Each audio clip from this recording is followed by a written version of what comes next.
আসসালামু আলাইকুম। কেমন আছেন আপনারা? আজকে আমি আবার আসলাম আপনাদের সামনে 9-এর ভূগোল বিষয় পড়াতে। দেখি কি কতটুকু পড়া যায়। আজকে আমরা পড়ব 6ষ্ঠ অধ্যায়।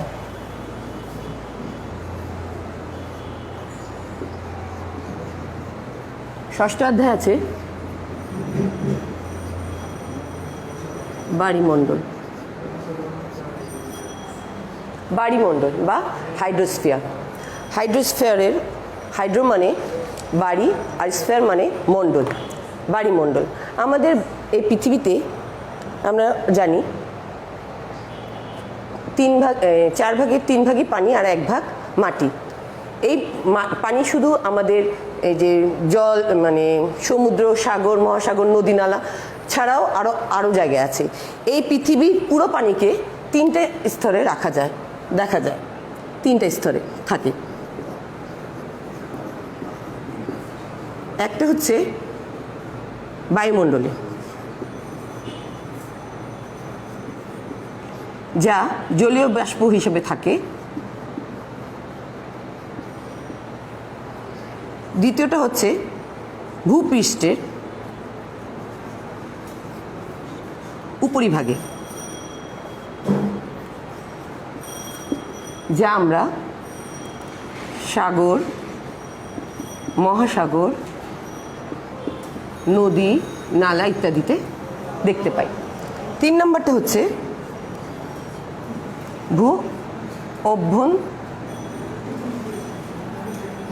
অভ্যন্তরে,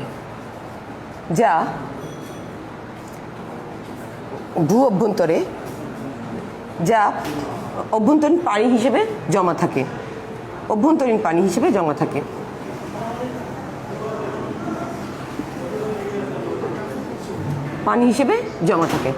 তাহলে আমরা পৃথিবীর পানির মোট 3টে স্তরে থাকে পৃথিবীতে। প্রথম হচ্ছে বায়ুমণ্ডলে, যা জলীয় বাষ্প আকারে থাকে। দ্বিতীয় হচ্ছে ভূপৃষ্ঠের উপরিভাগে, যা সাগর, মহাসাগর, নদী নালা ইত্যাদিতে হিসেবে থাকে। 3 নম্বরটা হচ্ছে অভ্যন্তরে, মাটির অভ্যন্তরে, যেটা অভ্যন্তরীণ পানি হিসেবে জমা বা সঞ্চিত থাকে। এখন আমরা দেখব আরেকটা।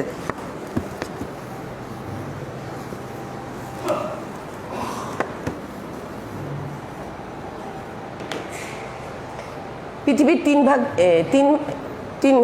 ভাগ পানি আর 1 ভাগ মাটি। এই 3 ভাগ পানির 97 ভাগ পানি থাকে মহাসাগর, সাগর ইত্যাদিতে, আর 3% পানি থাকে নদী, নালা,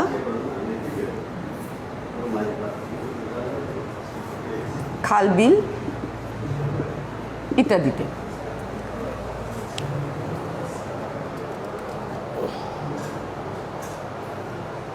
বায়ুমণ্ডল, এই যে খাল, বিল, বায়ুমণ্ডল, হিমবাহ ইত্যাদিতে।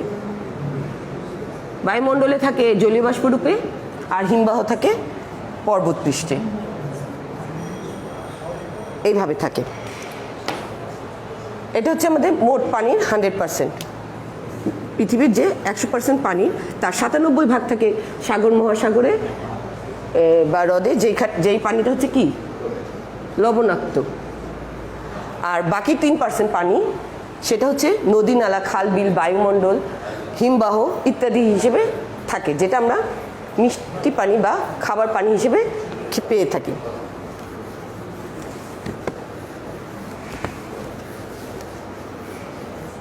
এখন আমরা একটু বলবো বায়ুমণ্ডলে যে প্রধান আমরা যা নিয়ে পড়ব, সেটা হচ্ছে প্রথম হচ্ছে মহাসাগর। মহাসাগর কি বা কাকে বলে? মহাসাগর হচ্ছে বায়ুমণ্ডলের বিস্তীর্ণ যে অংশ, যেটা খোলা থাকে জলরাশি, তাকে বলে মহাসাগর। পৃথিবীতে কয়টি মহাসাগর আছে বলতে পারেন আপনারা? পৃথিবীতে মোট 5টি মহাসাগর আছে।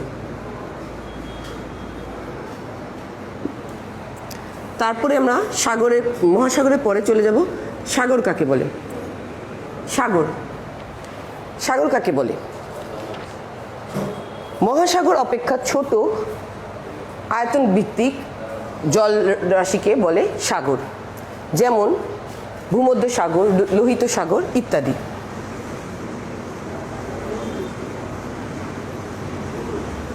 সাগর, লোহিত সাগর ইত্যাদি। তাহলে সাগর হচ্ছে কাকে বলে? মহাসাগর থেকে স্বল্প আয়তন বিশিষ্ট জলরাশিকে সাগর বলে। এখন আমরা চলে যাব উপসাগর।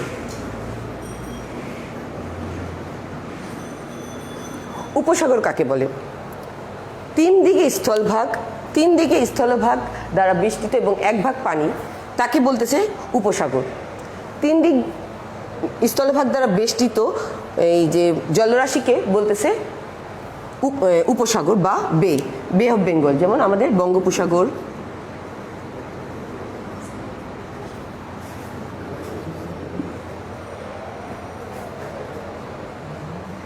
মেক্সিকো উপসাগর,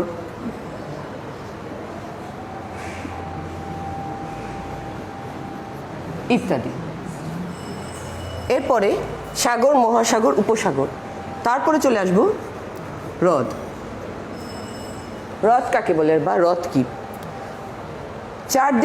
চারদিক দ্বারা স্থলভাগ দ্বারা বিস্তৃত জলরাশিকে বলতেছে হ্রদ, যেমন রাশিয়ার বৈকাল হ্রদ, আমেরিকা কানাডা সীমান্তে সুপিরিয়র হ্রদ ইত্যাদি। তাহলে হ্রদ হচ্ছে চারদিক থেকে স্থলভাগ দ্বারা বেষ্টিত জলরাশিকে হ্রদ বলতেছে। তাহলে আমরা একবার বলিনি মহাসাগর। মহাসাগর হচ্ছে চারদিক থেকে বিস্তীর্ণ জলরাশিকে মহাসাগর বলতেছে। পৃথিবীতে মোট কয়টি মহাসাগর আছে? 5টি। সাগর, মহাসাগর অপেক্ষা আয়তনে ছোট বিস্তীর্ণ জলরাশিকে বলছে সাগর। 3 নম্বরটা হচ্ছে উপসাগর। উপসাগর হচ্ছে তিন দিক স্থলভাগ দ্বারা বেষ্টিত জলরাশিকে বলছে উপসাগর। তিন দিক দ্বারা স্থলভাগ দ্বারা বেষ্টিত জলরাশিকে বলছে উপসাগর, যেমন বঙ্গোপসাগর। বঙ্গোপসাগরের বলার কারণ হচ্ছে বঙ্গোপসাগরের কিন্তু 3 দিক থেকেই স্থলভাগ আর একদিক হচ্ছে পানি। হ্রদটা হচ্ছে 4 দিক দিয়েই স্থলভাগ দ্বারা বেষ্টিত জলরাশিকে বলছে হ্রদ।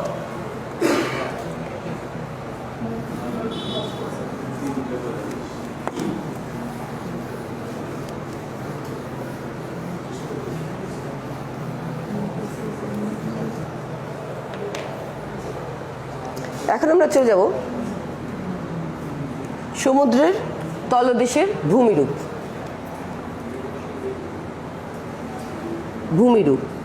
এই ভূমিরূপটাকে আবার 2 ভাগে, যেমন একটা হচ্ছে ভাগের ভূমিরূপ, যেটা আমরা 4র্থ অধ্যায়ে পড়েছি। আর আজকে আমরা পড়ব জলভাগের ভূমিরূপ, সেটা হচ্ছে 6ষ্ঠ অধ্যায়। স্থলভাগের ভূমিরূপ হচ্ছে 4র্থ অধ্যায়। ভূমিরূপকে কয়টি ভাগে ভাগ করা যায় মনে আছে নাকি সব ভুলে গেছে? অবশ্যই। কারো কি কিছু মনে আছে?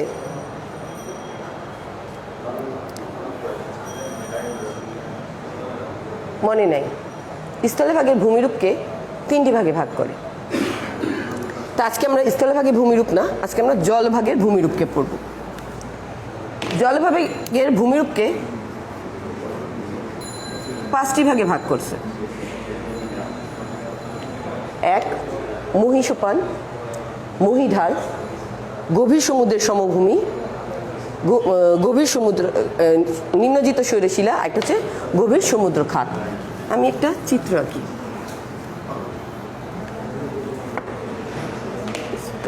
ভূমিরূপকে 3টে ভাগে ভাগ, এটা হচ্ছে কি আমাদের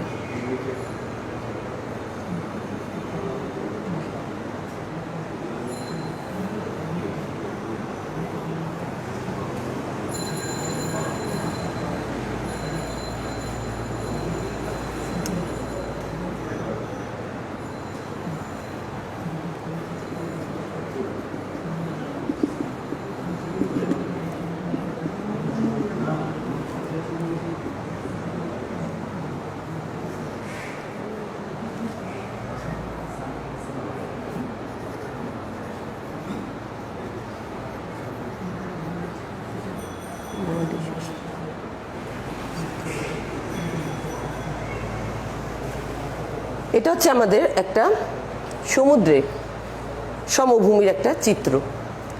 এই জায়গাটা কিন্তু সব মাটিতে আটকানো থাকবে।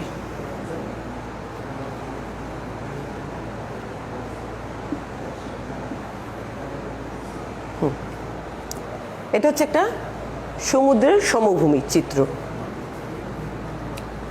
সমুদ্রের তলদেশে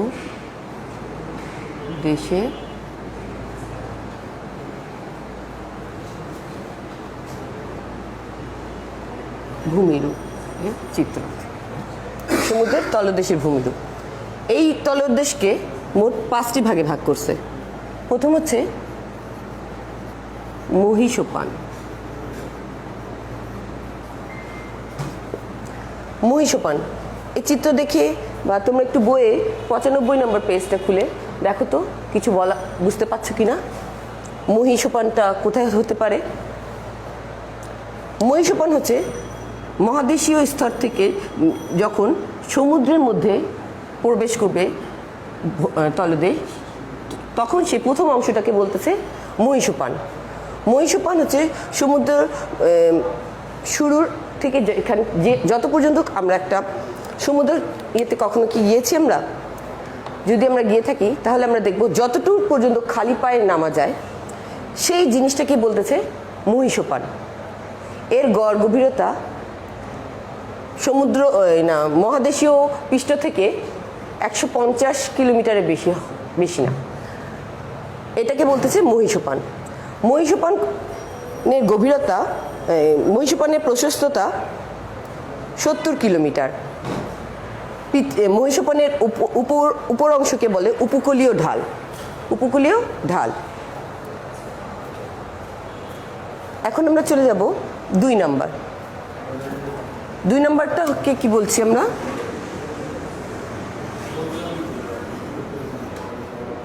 মহীঢাল। মহীসোপান যেখানে শেষ সেখান থেকে ভূমিরূপ হঠাৎ খারাপভাবে সমুদ্রের গভীরে চলে যায়। সেই অংশটাকে বলতেছে, সেইটুকু অংশকে বলছে মহীঢাল। যেহেতু ঢাল সেই জন্য এটাকে মহীঢাল বলে আখ্যায়িত করা হয়। আচ্ছা, আমি 2টা ওদিকে না লিখি, বাইরে লিখি। মহীঢাল, এই ঢাল খাড়া দেখে বেশি প্রশস্ততা বেশি না, বেশি হয় না এইসব ঢালের। তারপরে আমরা চলে যাব মহীঢালের গভীরতা মহীসোপানের শেষ থেকে প্রায় 200 থেকে 300 কিলোমিটার, না মিটার, 200 থেকে সমুদ্রের এর গভীরতা 200 থেকে 3000 মিটার পর্যন্ত এই মহীঢালের গভীরতা হয়ে থাকে, 3000 পর্যন্ত। এখন আমরা চলে যাব 3 নম্বরে। গভীর সমুদ্র সমভূমি। 3 হচ্ছে গভীর সমুদ্রের সমভূমি। 3 নম্বর হচ্ছে গভীর সমুদ্রের সমভূমি। এই সমভূমি কিন্তু আমাদের ভূপৃষ্ঠের সমভূমির মতনে কিছুটা একত্রিত। এটা হচ্ছে গিয়ে মহীঢালে পরে কিছুটা খালি জায়গা দেখা যায়। এটাকে বলতেছে গভীর সমুদ্রের সমভূমি। সমভূমি বললেও এর প্রকৃতিটা অনেকটা বন্ধুর প্রকৃতির। বন্ধুর প্রকৃতির কারণে এখানে বহু সৌরশিলা, জীবাংশ জ্বালানি, এসব আগ্নেয়গিরি এগুলো এই সমভূমিতেই, গভীর সমুদ্রের সমভূমিতেই অবস্থান করে। যার কারণে এর ভূপৃষ্ঠটা, এর মসৃণতা ভূপৃষ্ঠের সমভূমির মতো না, কিছুটা কোথাও উঁচু কোথাও নিচু। 4 নম্বর হচ্ছে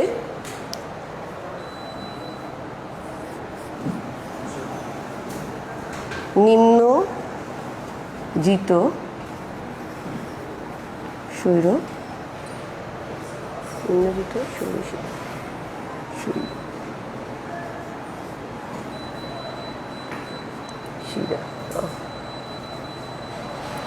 4 নম্বর হচ্ছে নিম্নজিত সৌরশিলা। আমরা তো অনেকেই জানি, তোমরা হয়তো বা অনেকেই জানো যে গভীর সমুদ্রের যে ভিতরে সেখানেও অনেক পাহাড় আছে। সেই পাহাড় পর্বত থেকে কখনো কখনো অগ্নুৎপাত নীরবে বের হয়।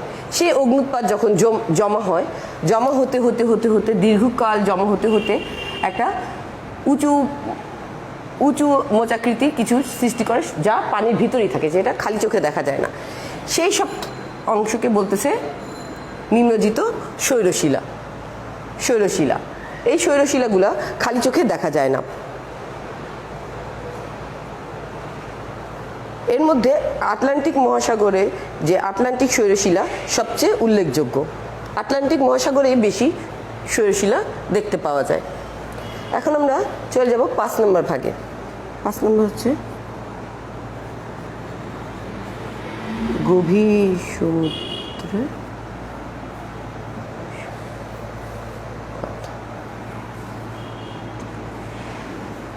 খাত। গভীর সমুদ্র খাত, এটা দেখেই বোঝা যাচ্ছে, নাম শুনে বোঝা যাচ্ছে যে খাত মানে কোনো কিছু গভীর কোনো কিছু হবে। এই গভীর সমুদ্রের খাত, সমুদ্রের একেবারে সমুদ্র প্লেট, আমরা তো জানি আমাদের পৃথিবী কতগুলো প্লেটের উপর আছে, সেই প্লেটগুলোর মাঝখানে এরকম শৈলশিলার সৃষ্টি হয়। সেই খাত, গভীর খাতের সৃষ্টি হয়। এই খাতগুলোর গভীরতা অনেক বেশি থাকে। গভীর সমুদ্র খাতগুলোর মধ্যে গুয়াম দ্বীপে 332, এই যে এটা হচ্ছে গিয়ে খাত, গভীর সমুদ্রের খাত। এটা একেবারে সরু থাকে এবং অনেক দূর পর্যন্ত দীর্ঘ থাকে। এর গড় গভীরতা 10,500 কিলোমিটারেরও বেশি হয়ে থাকে গভীর সমুদ্র খাতের গভীরতা। তাহলে বাচ্চারা, আজকে আমরা দেখলাম যে সমুদ্রের তলদেশে ভূমিরূপ। সমুদ্রের তলদেশে ভূমিরূপকে 5টি ভাগে ভাগ করা যায়। এই 5টি ভাগের প্রথম হচ্ছে মহীসোপান, যেটা মহাদেশের শুরুতেই, সমুদ্রের শুরুতেই যে অংশটুকু আমরা শুধু খালি পায়ে নিজে মনে রাখার জন্য খালি পায়ে হেঁটে যেতে পারি, ততটুকুন অংশকে বলতেছে মহীসোপান। প্রথম হচ্ছে মহীসোপান। মহীসোপানের গভীরতা মানে সমভূমি ভূপৃষ্ঠ থেকে সমুদ্রপৃষ্ঠের 150 কিলোমিটারের ঊর্ধ্বে না, 150 কিলোমিটারের মধ্যেই থাকবে। তারপরে 2 নম্বরটা হচ্ছে মহীঢাল। মহীঢাল হচ্ছে মহীসোপানটা যেখানে শেষ, সেখানেই এই যে ভূভাগ হঠাৎ করে সমুদ্রের গভীরে চলে গেছে। সেই হঠাৎ খাড়া ঢাল বিশিষ্ট বলে অংশটাকে বলছে মহীঢাল। এর গভীরতা আবার 200 থেকে 3000 কিলোমিটার পর্যন্ত হতে পারে, 3000 মিটার পর্যন্ত হতে পারে। তারপরে দেখো 3 নম্বর, গভীর সমুদ্রের সমভূমি। মহীঢালের শেষ যেখানে, সেখানেই সমুদ্র সমভূমি শুরু হলো। এই সমভূমিটা আবার বন্ধু প্রকৃতির, আমাদের ভূপৃষ্ঠের মতন না। এখানেও অনেক আগ্নেয়গিরি, পাহাড়, পর্বত, অনেক কিছু দেখা যায় গভীর সমুদ্রের সমভূমির মধ্যে। এর মধ্যে আমরা চলে যাব 4 নম্বর। 4 নম্বর হচ্ছে নিম্নজিত শৈলশিলা। নিম্নজিত শৈলশিলা হচ্ছে সমুদ্রের গভীরে যেই সব পাহাড় পর্বত আছে, সেখানে যে আগ্নেয়গিরি আছে, সেই আগ্নেয়গিরি থেকে লাভা নির্গত হয়ে জমে ধীরে ধীরে, একদিন 2 দিনে না, 1000 বছর ধীরে ধীরে জমতে জমতে যে একটা উঁচু স্থান সৃষ্টি করে, ভূভাগের সৃষ্টি করে, তাকে বলতেছে নিম্নজিত শৈলশিলা। 5 নম্বর হচ্ছে গভীর সমুদ্র খাত। এটা গভীর সমুদ্রের ভিতর থাকে, প্রায় সমুদ্রপৃষ্ঠ থেকে এর গভীরতা প্রায় 5000-এরও বেশি। এটা হচ্ছে গিয়ে দুইটা আমাদের মহাদেশীয় প্লেট আর সমুদ্রের প্লেট, এই দুইটা প্লেটের মাঝখানে যখন জোড়া লাগতে না পারে, তখন এই যে একটুখানি ফাঁকা অংশ, সেই ফাঁকা অংশটাই এরকম খাতের সৃষ্টি করে। আর এর গভীরতা 10,500 কিলোমিটারেরও বেশি হয়ে থাকে। তাহলে আসো বন্ধুরা, আমরা বাচ্চা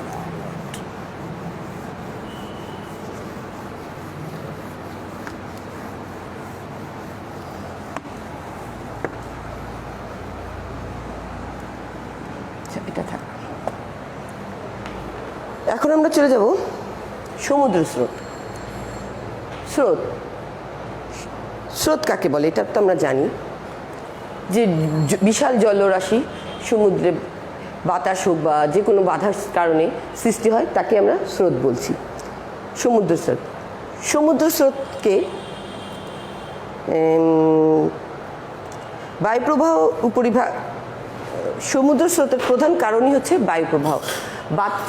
বায়ু যেদিকে যাবে সমুদ্রের স্রোতও সেই দিকটা ওর বায়ুর দিক অনুসরণ করে প্রবাহিত হবে। এই সমুদ্র স্রোতকে আবার দুইটি ভাগে ভাগ করে। সমুদ্র স্রোতকে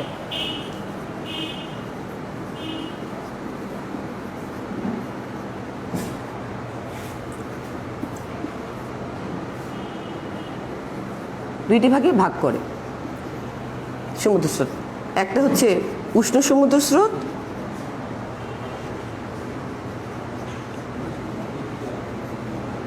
আর দ্বিতীয়টা হচ্ছে শীতল সমুদ্র স্রোত।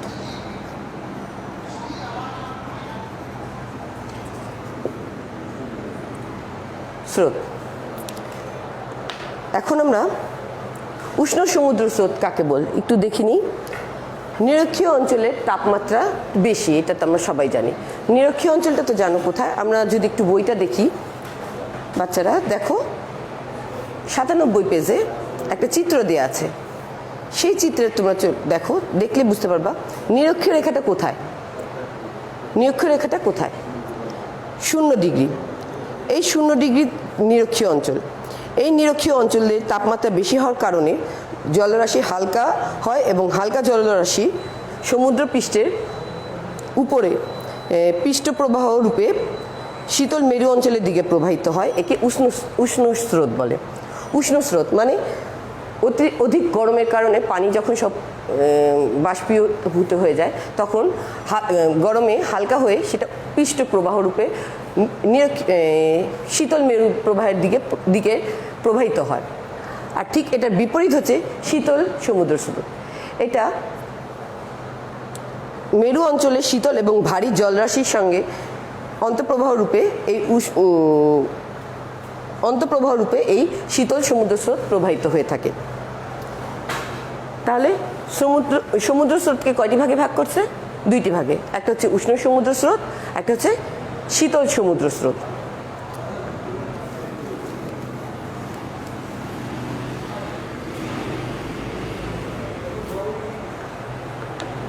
এখন আমরা বলবো সমুদ্র স্রোতের কারণ। সমুদ্র স্রোতের কারণ কি? প্রথম কারণ হচ্ছে, 1 নম্বর কারণই হচ্ছে সমুদ্র স্রোতের কারণ।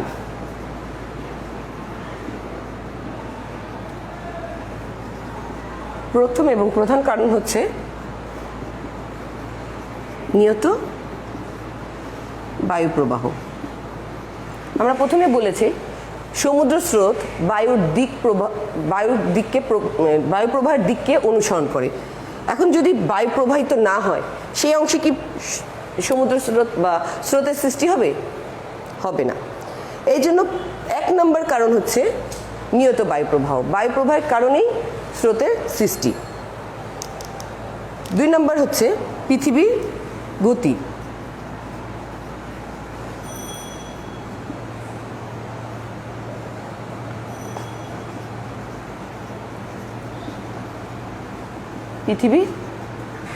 পৃথিবীর আহ্নিক গতি। এই আহ্নিক গতিটা কি মনে আছে? বলতে পারবেন আপনারা? পারবেন না। আহ্নিক গতি হচ্ছে দৈনিক, পৃথিবীর দৈনিক একদিনে যে ঘূর্ণন তাকে বলতেছে আহ্নিক গতি। পৃথিবী ঘুরছে বিধায় পৃথিবীর সাথে যে বস্তুগুলো যেমন বাতাস, পানি, এগুলো পৃথিবীর সাথে সাথেই ঘুরছে। পৃথিবী যেমন ডান দিক থেকে বাঁ দিকে ঘুরছে, এই বায়ুপ্রবাহ সমুদ্র স্রোত সেই দিক অনুসরণ করেই ডান দিক থেকে বাঁ দিকে ঘুরছে। এটা পৃথিবীর গতি সমুদ্র স্রোত হবার 2 নম্বর কারণ। 3 নম্বর কারণ হচ্ছে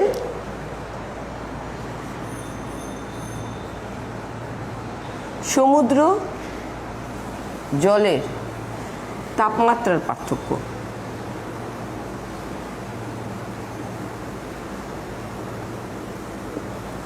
এখন বলেন আপনারা, সমুদ্রের জলে আবার তাপমাত্রা থাকে? থাকে, অবশ্যই থাকে। উষ্ণ মণ্ডলে উষ্ণ স্রোত, আর শীতল অঞ্চলে সেখানে আপনারা কি স্রোত পাবো আমরা? শীতল স্রোত। তাহলে সমুদ্রের জলের তাপমাত্রার পার্থক্যেও সমুদ্র স্রোতের সৃষ্টি হয়। উষ্ণ স্রোত আমরা কিছুক্ষণ আগে পড়েছি। উষ্ণ স্রোত কি প্রবাহ রূপে প্রবাহিত হয়? পৃষ্ঠ প্রবাহ রূপে সমুদ্রের উপর দিয়ে প্রবাহিত হয়। আর নিম্ন স্রোত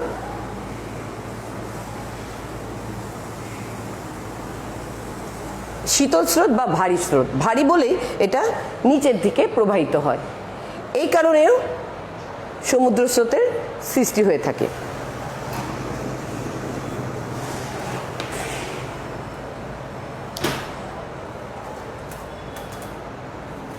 চার নম্বর দেখো, সমুদ্রের লবণাক্ততার পার্থক্য।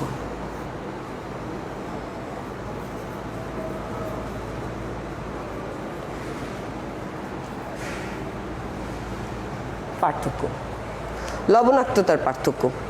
সমুদ্র জলের লবণাক্ততা কি সব জায়গায় সমান, সর্বত্রই সমান? না, সর্বত্রই সমান না। উষ্ণ মণ্ডলে যেখানে সূর্যের রশ্মিতে পানি হালকা হয়ে উপরে উঠে যায়, সেই অঞ্চলে লবণাক্তের পরিমাণ বেশি হবে। আর তার বিপরীতে শীতল স্থলে যেখানে হিমবাহ বা বরফ গলতেছে, এইসব জায়গায় লবণাক্ততার পরিমাণ কিছুটা কমবে। এই কারণেও সমুদ্র স্রোতের সৃষ্টি হয়ে থাকে।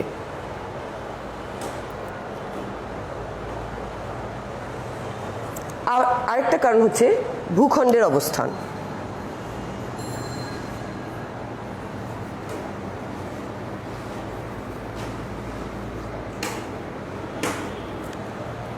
পানি চলার পথে যদি কোনো বস্তু বা ভূখণ্ডে বাধাপ্রাপ্ত হয়, তখন তা দিক পরিবর্তন করে অন্যদিকে প্রবাহিত হয়।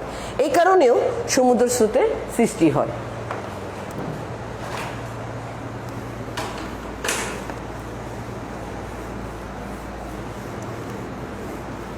তাহলে আমরা কারণে কি কি দেখলাম?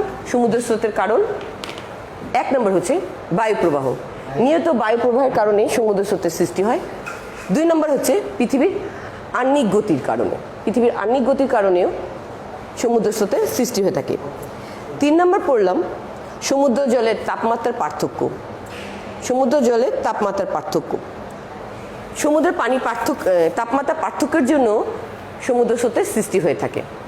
তারপর একটা পড়েছি আমরা সমুদ্র জলের লবণাক্ততার পার্থক্য। লবণাক্ততার পার্থক্যের কারণেও সমুদ্র স্রোতের সৃষ্টি হয়ে থাকে। আরেকটা পড়েছি আমরা ভূখণ্ডের অবস্থান। পানি চলার পথে যখন কোনো কিছুতে বাধা পায়, বিশেষ করে কোনো ভূখণ্ড থাকে, তখন যে স্রোতের সৃষ্টি হয়, তখনও এই সমুদ্র স্রোতের সৃষ্টি হয়ে থাকে। তাহলে আমরা আজকে কারণ খেয়ে পেয়ে গেলাম।